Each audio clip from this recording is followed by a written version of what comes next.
தமிழ் வாழ்க, தமிழர்கள் வாழ்க வளமுடன். அபுதாபியில் மூளைச்சாவு அடைந்த ஒருவரின் உறுப்பு தானம் சவுதி அரேபிய குழந்தையின் உயிரை காப்பாற்றியது. அபுதாபியில் மூளைச்சாவு அடைந்தவரிடமிருந்து பெறப்பட்ட இதயம் விமானம் மூலம் கொண்டுவரப்பட்டு ரியாதில் உள்ள கிங் ஃபைசல் சிறப்பு மருத்துவமனையில் 7 வயது சவுதி குழந்தைக்கு வெற்றிகரமாக பொருத்தப்பட்டது. பிராந்திய ஒருங்கிணைப்பின் உதவியுடன் நடந்த இந்த அறுவை சிகிச்சை பிறவி குறைபாட்டால் பாதிக்கப்பட்டிருந்த குழந்தையின் உயிரை காப்பாற்றியது.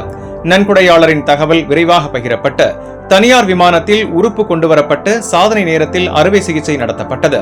மருத்துவர்கள் சவுதியில் மேலும் தானதாரர்கள் தேவைப்படுவதாகவும் இதய மாற்று அறுவை சிகிச்சையில் நேரமே முக்கிய அம்சம் எனவும் வலியுறுத்தினர்.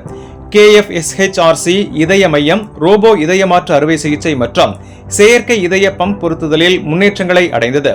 இது நோயாளிகள் மற்றும் குடும்பங்களுக்கு நம்பிக்கை தரும் மனிதாபிமான ஒத்துழைப்பின் முக்கியத்துவத்தை வெளிப்படுத்துகிறது.